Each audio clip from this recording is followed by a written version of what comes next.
এই দৌড় কোনো রেখায় শেষ হয় না। এটি একটি দীর্ঘ, মৃত্যুকে অপেক্ষা করা হাঁটার পথ। এটি কোনো মজা নয়, এটি মৃত্যুর এক যাত্রা। প্রতিটি সতর্কবার্তা প্রতিযোগিতার মৃত্যুর এক ধাপ কাছে নিয়ে আসে। যদি কেউ 3টি সতর্কবার্তা পায়, ঠিক সে জায়গায় একটি গুলি গিয়ে লাগে এবং শেষ পর্যন্ত জীবিত থাকা ব্যক্তিটি সবকিছু জিতে নেয়। গল্পটি শুরু হয় রে নামের এক ব্যক্তির এক আনুষ্ঠানিক বিজ্ঞপ্তি পাওয়ার মাধ্যমে। তিনি বলতেছিলেন, আপনাকে একটি মারাত্মক প্রতিযোগিতা দ্য লং ওয়াকের জন্য নির্বাচিত করা হয়েছে। পুরো জাতি এই অনুষ্ঠানটি সরাসরি দেখবে। পুরস্কারটি শুধু টাকা বা খ্যাতি নয়, বরং এমন একটি ইচ্ছা যা শুধুমাত্র শেষ নিঃশ্বাস ত্যাগকারী জীবিত ব্যক্তিকে পূরণ করা হবে। রে তার মায়ের সাথে যাত্রা শুরু করার প্রস্তুতি নেয়। যাত্রার পথে পৃথিবীর অবস্থা দেখানো হয়। একটি যুদ্ধে সবকিছু ধ্বংস করে দিয়েছে, ভাঙা শহর, খালি রাস্তা, আর মানুষ শুধু বেঁচে থাকার চেষ্টা করছে। অনেকের কাছে দ্য লং ওয়াক হলো দারিদ্র্য থেকে মুক্তি পাওয়ার একমাত্র উপায়।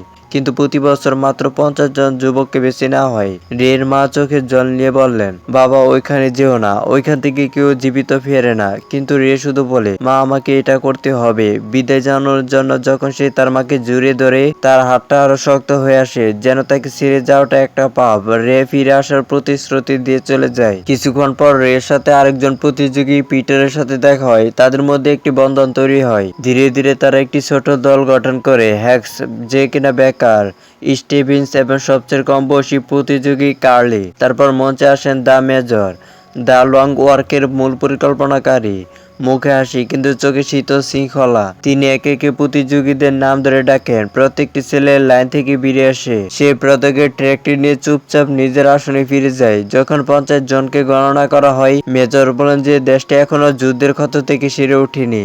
শহরগুলো বিধ্বস্ত, মানুষ ক্লান্ত, কিন্তু এই দীর্ঘ পথযাত্রা তাদের মনে করে দেয় যে জীবন একটি কর্তব্য। তার মতে দেশের আসল রোগ দারিদ্র্য নয়, বরং অলসতা এবং হাল ছেড়ে দেওয়ার প্রবণতা। এই কারণে এই আয়োজনটি মানুষকে শৃঙ্খলা এবং সহনশীলতার অর্থ শেখানোর জন্য। তারপর তিনি নিয়মগুলো ব্যাখ্যা করলেন। প্রত্যেক অংশগ্রহণকারীকে 3 মাইল পর্যন্ত নির্ধারিত গতির চেয়ে কম গতিতে দৌড়াতে হবে না। গতি কমালে সতর্ক করা হবে, দ্বিতীয়বার ভুল করলে আরেকটি সতর্ক করা হবে, তৃতীয়বার করলে নীরবতা, এবং তারপর সব শেষ। কোনো শেষ সীমা নেই, থামার কোনো জায়গা নেই, মৃত্যু পর্যন্ত শুধু হেঁটে যেতে হবে। এ বলে